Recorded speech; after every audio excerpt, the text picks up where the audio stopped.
하나님 아버지와 우리 주 예수 그리스도로부터 오는 은혜와 평강이 이 자리에 계신 여러분과 또한 인터넷을 통해서 함께 이 자리에 참여하신 모든 교회 여러분들에게도 함께 하시기를 바랍니다. 대림절 네 번째 초를 밝혔습니다. 이제 마지막 초를 밝히는 성탄은 이제 채 일주일도 남지 않았네요. 대림절 네 번째 주일 우리에게 주어진 복음서 말씀은 누가복음 1장 39절 이하의 말씀입니다. 마리아가 친척 엘리사벳을 만나서 그 기쁨을 노래하는 장면이 오늘 복음서 내용이죠. 오늘 복음서 말씀은 여러분들이 가지고 계신 주보의 그림을 참조해도 참 좋을 것 같습니다. 1445년 로저 판데어 바이든이라고 하는 화가가 그린 방문이라고 하는 그림인데요. 여기에 두 여인이 등장을 하죠. 한 사람은 빨간 옷을 입고 나이가 들어 보이고 또 다른 한 사람은 짙은 파란색 옷을 입었고 아주 젊습니다. 빨간 옷을 입은 여인은 나중에 세례 요한을 낳게 될 엘리사벳이고 그 옆은 예수의 모친인 마리아입니다. 마리아가 먼 친척 엘리사벳을 방문한 사건이 이 그림에 담겨 있어서 제목이 바로 방문이라고 하는 그런 그림입니다. 성경에 나온 줄거리를 좀 정확하게 이야기하면 이렇죠. 아직 결혼하지 않은 마리아가 천사로부터 아들을 잉태할 것이라고 하는 어쩌면 좀 황당한 이야기를 듣게 됩니다. 너무 갑작스럽고 당황했을 만도 한데요. 이런 마리아의 상황을 알았던지 천사는 엘리사벳의 임신 소식도 그러한 기적 가운데서 하나님께서 주셨다라고 하는 것을 들려줍니다. 그러자 그것을 들은 마리아는 곧바로 짐을 싸서 이 엘리사벳을 찾아가게 됩니다. 찾아갔다고 해서 짧은 거리는 아닙니다. 마리아의 고향인 나사렛에서 엘리사벳이 살고 있었던 그 유대까지 거리가 대략 한 120km 정도 됩니다. 거기까지 가는 길이 또 평탄한 길은 아니죠. 자갈밭, 숲을, 골짜기를 지나야 하는 것은 물론이고 그 길을 가다가 도둑을 만나든지 아니면 험한 일들이 충분히 예상되는 그러한 험한 여정입니다. 그런데도 불구하고 이 마리아는 그 누구의 도움도 없이 여인 혼자의 몸으로 그곳을 찾아가 엘리사벳을 만나게 됩니다. 여기에 만난 이 두 여인의 특별한 공통점들이 몇 가지가 있어요. 둘 다 아이를 가질 수 없는 또는 임신해서는 안 될 그런 상황이지요. 그런데도 불구하고 아이를 둘 다 태중에 안게 됩니다. 또 하나의 공통점은 이 두 여인 모두 다 하나님의 말씀을 자기 인생의 제1순위에 올려놓고 살던 사람이고 그래서 하나님의 말씀이 임하자 그곳에 순종했다라고 하는 것을 보게 됩니다. 이것과 연결해서 볼 수 있는 것은 이 태중에 있는 아이가 바로 하나님의 선물이라고 하는 것을 잘 알고 그렇게 관심을 뒀다라고 하는 점도 같은 공통점이죠. 그래서 이것을 알고 자기네들은 감격하고 감사하고 찬양하는 내용들이 오늘 복음서 말씀입니다. 여기서 한 발만 조금 더 들어가 보도록 하죠. 이 상황을 좀 생각을 해보죠. 냉정하게. 우선 마리아가 엘리사벳을 찾은 이유부터 좀 생각을 해보면 사실 이 마리아는 자기의 임신 소식을 알리지 않은 채 아무에게도 알리지 않은 채 엘리사벳을 찾아갑니다. 결혼 전이라서 아이를 잉태했다라고 하는 사실을 말할 수도 없고 혹시 그랬다가는 변고를 입을 게 분명했기 때문입니다. 얼마나 무서웠을까요? 이 마리아의 나이가 이 성경에는 나와 있지는 않지만 당시 사회적 정황을 우리가 좀 고려를 해보고 유대인의 관습을 고려를 해보면 마리아의 나이는 기껏해야 12살, 아무리 많아야 14살 정도로 그렇게 추정이 됩니다. 우리로 치면은 한 중학생 정도 될 것 같은데요. 이런 여중생에게 갑자기 들이닥친 이런 엄청난 사건들을 스스로 감당하기가 매우 힘들었을 것 같습니다. 당시 유대인의 관습에 따르면 결혼하지 않은 여자가 임신을 하게 되면 돌로 쳐서 공개 처형을 하게 됩니다. 이 사실을 마리아도 누구보다도 잘 알고 있었기 때문에 두려웠고 또 누군가에게 자기가 이 이야기를 좀 속을 털어놓고 좀 기대서 이야기할 사람이 누군가 필요했을 것입니다. 때마침 천사가 알았던 것 같아요. 그래서 엘리사벳의 이야기를 들려줍니다. 그래서 마리아는 이 엘리사벳이라면 자기의 그런 고충들을 충분히 가감없이 들어줄 것이라고 믿고 그렇게 찾아가게 됩니다. 아주 먼 길이지만 그 기대 하나로 나의 이야기를 누군가가 들어줄 수 있다라고 하는 그 기대감을 가지고 찾아갔던 것이죠. 마리아가 엘리사벳을 만나서 인사를 합니다.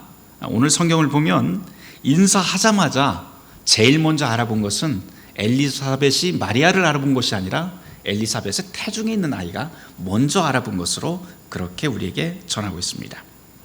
그런 다음에 이 두 사람은 서로의 불룩한 배를 보고 서로의 임신 사실을 확인했고요. 이 임신이 우연한 것이 아니라 바로 하나님의 축복이라고 한 것을 확신하고 서로를 축복하며 하나님께 찬송합니다. 엘리사벳이 먼저 큰 소리로 이렇게 축복하며 찬송합니다. 42절 말씀, 여자 중에 내가 복이 있으며 너의 태중의 아이도 복이 있도다. 그러자 마리아가 화답합니다. 첫머리에 이렇게 고백을 하죠. 내 영혼이 주를 찬양하며 내 마음이 하나님 내 구주를 기뻐합니다. 보라, 이제 후로는 만세 나를 복이 있다 일컬으리로다 라고 하면서 이 찬송이 시작이 됩니다. 이거를 우리는 마리아의 찬가, 마그니피카트 이렇게 부르곤 하죠. 그런데 우리가 이 지점에서 한 가지 좀 깊게 생각해 봐야 될 게 있어요. 엘리사벳이 지금 마리아를 향해서 복이 있다라고 이야기를 합니다. 마리아도 자기 자신이 나는 참 복받은 여인이다 라고 그렇게 고백을 해요. 그런데 도대체 그 복이 무엇일까요? 사실 그 당시의 사회적 상황을 고려한다면 마리아는 복받은 게 아니라 어쩌면 저주받은 것이나 다름없죠.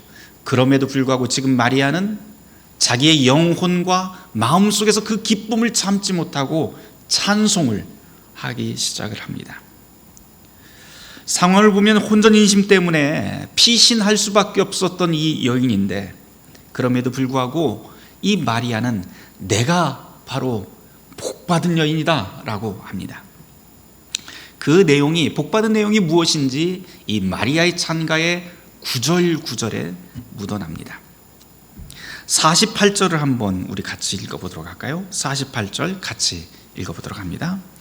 그의 여종의 비천함을 돌아보셨습니다. 보라, 이제 후로는 만세 나를 복이 있다 일컬으리라. 지금 마리아는 자기 자신을 뭐라고 이야기를 하면 나는 비천한 여종입니다 라고 그렇게 고백을 합니다. 무슨 뜻인가요? 아무리 아프다고 힘들다고 그렇게 누군가에게 말하고 표현을 해도 아무도 돌봐주지 않았다라고 하는 뜻입니다. 그만큼 세상에서는 나는 내 자리가 주어지지 않고 나는 주목받지 못했던 사람입니다. 나는 비천한 여자, 나는 힘없는 사람, 가난에 내던져진 사람, 그게 바로 내 모습, 바로 마리아의 모습이었다라고 하는 것을 이 한 구절에 담아냅니다. 사실 우리는 찬송이라고 하지만 여기는 마리아의 피가 섞인 그런 표현이지요. 그런데 이렇게 비천한 여자, 죽을 수밖에 없는 여자, 자기 목소리를 낼 수 없는 그런 여자의 목소리를 하나님이 경청해 주셨고 이제 그분께서 돌보아 주셨다라고 그렇게 마리아는 이 찬송에서 고백을 합니다. 저는 오늘 복음서 본문을 묵상하면서 저에게 굉장히 큰 울림이 되었던 대목이 있는데요. 그것은 오늘의 전체 말씀이 오롯이 남자들의 이야기가 아니라 여자들의 이야기였다는 점입니다.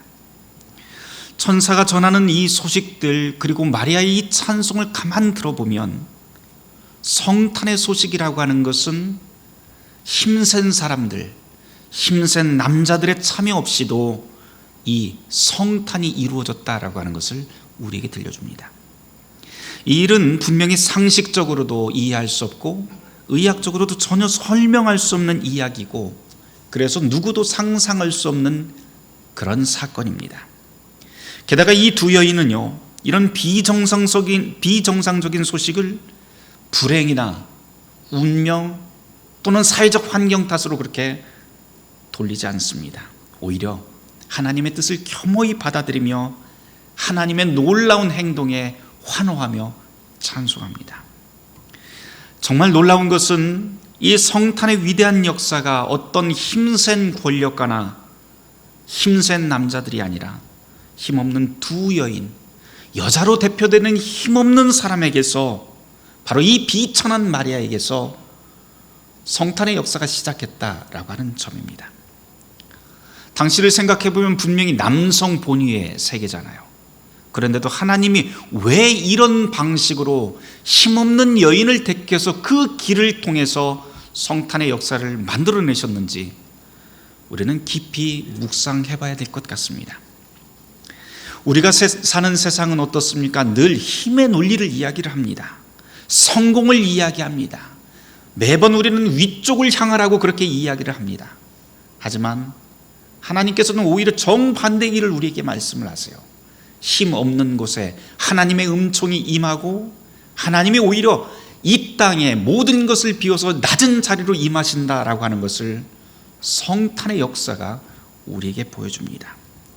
그러면서 성경은 우리에게 하나님은 바로 이런 세계의 힘의 논리를 전복시키고 새로운 세계 질서를 만드시는 분이라고 하는 것을 우리에게 보여줍니다. 사도 바울은 이 사건을 보고 고린도전서에서 이것이야말로 하나님의 능력이다 라고 이야기를 하죠. 하나님의 능력, 이것이야말로 하나님의 능력인 복음이다 라고까지 부릅니다.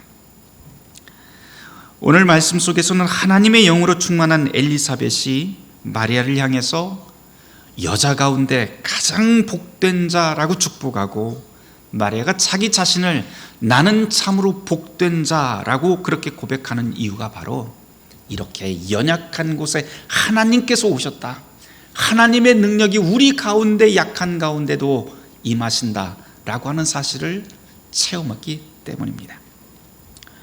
누가복음 1장 51절 아래를 좀 눈여겨보도록 하죠. 마리아의 찬가 가운데 나오는 51장 이하에 보면은 여기에는 두 종류의 사람들이 아주 극명하게 구분이 됩니다. 하나님을 두려워하는 사람과 교만한 사람, 권세 있는 사람과 보잘것없는 사람, 부유한 사람과 배고픈 사람이 나옵니다. 이 모든 사회적 지위와 계급 체계를 하나님이 뒤집어 버린다라고 하는 내용이 마리아의 찬가의 가장 중요한 핵심적인 주제이죠. 굶주린 사람을 좋은 것으로 배불리고 부유한 사람을 빈손으로 내쫓아 버리고 가난하고 보잘것없는 사람들을 높이고 권력을 휘두르는 사람들을 그 자리에서 끌어내립니다. 그리고는 하나님을 사랑하며 두려워하는 사람들에게는 대대로 자비를 베풀고 자기의 욕망을 채우기 위해서 음모를 꾸미는 사람들을 흩어버린다고 하는 내용들이 바로 이 마리아의 찬가 한가운데 나옵니다. 하나님의 능력이 임할 때 세상 질서가 뒤바뀐다라고 하는 그런 사실들이 아주 구체적으로 묘사가 됩니다. 아주 쉽게 이야기해서 하나님이 임하시면 자리 바꿈이 일어난다라고 하는 뜻이죠. 51절 말씀 계속 보도록 할까요? 이 자리 바꿈에 대한 하나님의 일이 여러 가지로 여기서 표현이 되지만 51절 말씀에 보면 생각이 교만한 자라고 하는 표현이 나옵니다. 여기에 나와 있는 이 교만이라고 하는 이 단어를 좀 살펴보면 참 재미있는 것 같아요. 이 교만이라고 하는 이 원래 헬라어는요, 두 가지 단어가 합성이 되어 있습니다. 카르디아라고 하는 마음이라고 하는 단어하고 그 다음에 디아노이아, 관역이라고 하는 말이 합쳐져 있어요. 그러니까 마음과 관역이라고 하는 말이 합쳐져 있는데, 이 뜻을 풀어보면 우리의 마음이 목표를 설정을 해놓고 들어가는 곳, 이게 무슨 뜻일까요? 이게 바로 인간의 욕망이라고 하는 뜻입니다. 욕망에 따라 사는 사람, 그 사람이 바로 교만한 사람이다 라고 하는 그런 의미가 이 교만이라고 하는 단어 속에 담겨 있습니다. 그런데 지금 이 마리아의 찬가에 보면 자기의 욕망을 관역으로 삼아놓고 살아가는 그 사람들을 하나님이 흩어버리신다는 거예요. 종말의 때 키질에서 다 흩어버린다라고 하는 그런 내용이 바로 이 마리아 찬가에 등장합니다. 이런 내용을 우리가 정확히 알고 이 마리아의 찬가를 다시 읽어본다면 이 찬송은 그냥 기분 좋아서 흥얼거리는 그런 노래가 아니다라고 하는 것을 알게 됩니다. 이 안에는 매우 구체적이고 매우 정치적인 그런 내용들이 이 안에 담겨 있죠. 하나님의 역사, 하나님의 능력이라고 하는 것은 추상적이지 않습니다. 그냥 뜬구름 잡는 식으로 그렇게 흘러가지 않습니다. 하나님의 역사라고 하는 것은 세상의 지배구조와 권력 질서를 뿌리부터 재조정하는 그런 혁명적인 역사가 바로 하나님의 능력 한가운데 일어난다라고 하는 것이죠. 그래서 오늘 복음서 말씀은 혁명적입니다. 왜냐하면 세상의 권력 구도와 질서를 모두 다 해체해버리고 하나님의 뜻에 따라서 새롭게 그 질서를 재구성하기 때문입니다. 그리고 그 해체의 힘은 정말 힘없는 여인으로 대표되는 마리아의 몸속에서부터 시작이 되고, 그리고 세상을 무너뜨리고 새 나라를 만드는 바로 그 주인공이 바로 마리아의 몸에서 태어나는 성탄하신 그리스도라고 하는 것을 우리에게 예언합니다. 이 뜻은 무엇일까요? 희망을 기대할 수 없는 세상 속에 하나님은 우리에게 희망을 만들어내신다라고 하는 뜻입니다. 실제로 이 마리아의 찬가는요, 역사 속에서 굉장한 역사들을 많이 만들어낸 찬가이기도 합니다. 예를 들어서 이 중세교회에서는요, 해마다 사순절이 시작되는 바로 직전에 그 파싱이라고 하는 축제를 하게 되는데요. 그때 그 파싱이라고 하는 축제를 하면서 교회에서 예배를 하면 평신도들이 나와서 뭐를 하냐면은 연극을 하나 합니다. 가면을 쓰고 연극을 하는데, 그 가면극의 절정에 이를 때 그 절정이 무엇인가 하니 바로 평민들이 마리아의 찬가를 부른 것이 절정이었다고 합니다. 평민들이 가면을 쓰고 마리아의 찬가를 부르면서 무엇을 생각을 했을까요? 교회의 부패, 그리고 지주들의 부패, 부정부리, 세상이 잘못되고 있다라고 하는 것을 그네들 마음속에서부터 우러나와서 마리아의 찬가를 불렀던 것이죠. 이것뿐만이 아닙니다. 러시아 혁명 때도 역시 일반인들이 혁명을 일으키면서 마음속에서 교회에서 울려 퍼져나왔던 가장 많은 노래가 바로 이 마리아의 찬가였다고 합니다. 요즘 세상을 들썩이게 하는 우리나라의 뉴스들을 두 가지만 저한테 꼽으라고 한다면 아마 대통령 후보에 대한 이야기하고 코로나에 대한 이야기인 것 같습니다.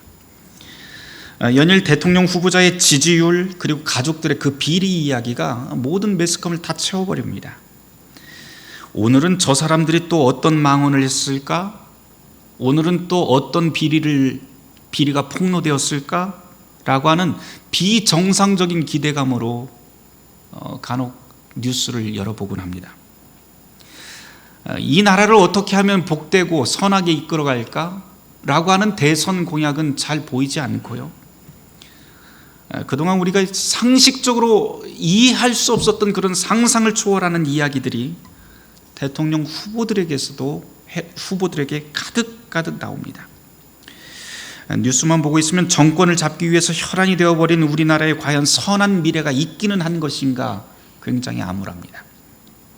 이런 상황에 더해서 또 코로나 전염 상황은 잦아줄 줄 모르고 연일 기승을 벌입니다. 이런 우리나라에 우리가 살아가는 이 삶의 현장에 희망이 있을까요? 코로나 끝날 때까지 그러면 우리에게 희망이 없으니까 불평만 하면서 그럼 그냥 살아야 될까요? 좀 다른 이야기를 좀 하나 해보도록 하죠. 종종 사람들이 저를 찾아와서 이런 질문을 하곤 합니다. 코로나 시대에 교회 생존 해법이 있습니까? 라고 말해요. 모이지를 못하니까 너무 답답해서 그런 이야기들을 많이 말씀했어요. 이런 물음이 오면 저는 늘 같은 말을 답해 주곤 합니다. 교회 역사가 2000년이 되었는데 우리 2000년 역사를 돌아보면 이런 코로나 상황이 없었을까요? 이런 사회적으로 부패했던 그런 상황들이 없었을까요? 라고 하면서 말입니다.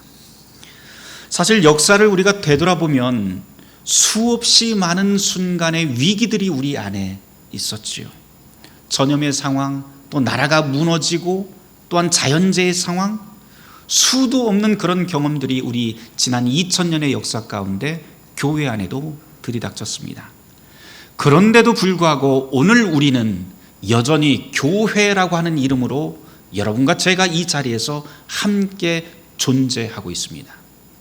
그렇게 존재할 수 있다라고 하는 것은 다른 말로 하자면 우리 안에 이미 이 모든 위기와 위험을 이겨낼 해법이 있다라고 하는 암시이기도 합니다. 이 답이 뭐냐라고 물어보면 신학자들은요, 이렇게 아주 간단하게 이야기해요. 센수스 에클레시아, 이렇게 이야기를 합니다. 직역하면 교회적 감성 또는 교회적 감수성이라고 그렇게 부르곤 하는데요, 그 뜻은 세상 어떤 일이 일어나도 교회가 반드시 해야 할 가장 기본적인 일, 다른 곳에서는 누구도 흉내낼 수 없는 교회 고유의 일, 그것을 뜻하는 것이 센수스 에클레시아입니다.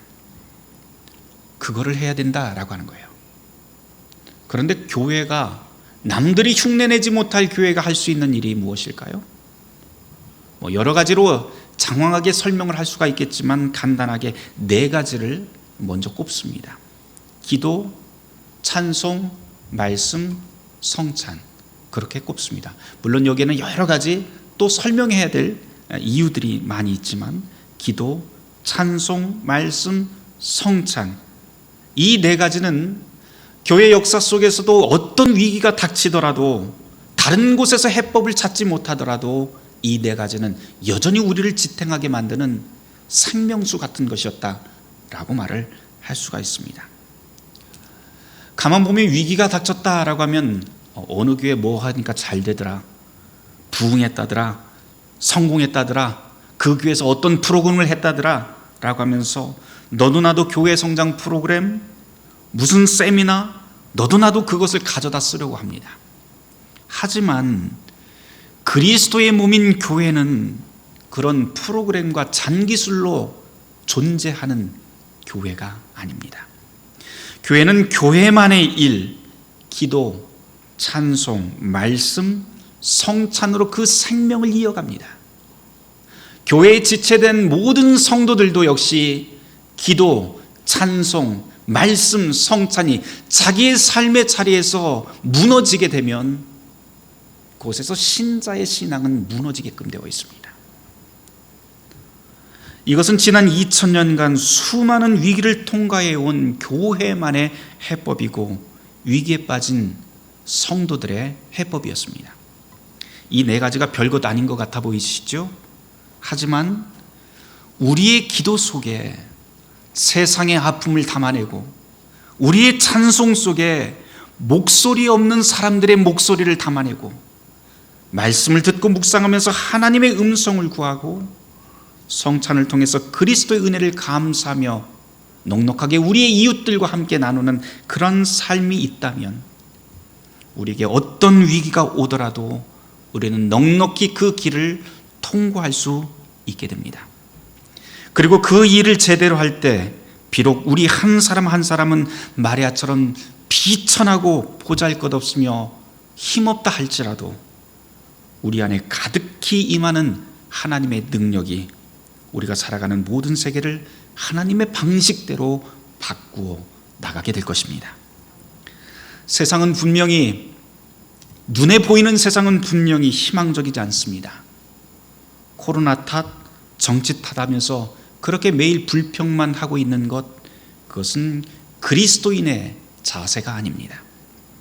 물론 교회가 정치와 사회에 신경 끄라고 하는 그런 말 아닙니다. 그리스도인일수록 악한 현실을 바꾸기 위해서 목소리도 내야 되고 사회 참여도 해야 하는 것 당연합니다. 혹여 권력자나 언론이 자기의 욕망을 채우기 위해서 공적 권위를 남용하고 있다면 당당히 지적할 줄도 알고 맞서야 할 의무도 그리스도인에게 있습니다. 왜냐하면 그리스도인은 이 세상 속에서 살아가기 때문이죠. 그런 일들은 모두 다 상식에 속하는 일이에요. 다만 오늘의 이 말씀을 놓고, 복음의 말씀을 놓고 제가 여러분에게 강조하고 싶은 그 주제는 그리스도인은 절망의 십자가 속에서 하나님의 희망을 발견하는 사람이라고 하는 대목입니다. 그리스도인이 교회는 어떤 경우에도 묵묵히 해야 할 일들이 있습니다. 우리 안에 세상을 담아내고 우리 현실을 담아낼 기도, 찬송, 말씀, 성찬이 있다면 우리에게 여전히 희망이 있습니다. 사랑하는 성도 여러분, 우리가 참으로 겨자씨처럼 정말 작고 보잘것없어 보여도 하나님이 함께 우리와 함께 하시는 한 우리의 삶의 자리는 하나님이 통치하시는 하나님의 자리로 서서히 변해갈 것입니다. 바라기는 성탄으로 오시는 예수님과 함께 이 복된 역사를 만들어가는 성도 여러분 되시길 주님의 이름으로 축원합니다. 오늘의 이 말씀을 놓고 잠시 기도하도록 하겠습니다.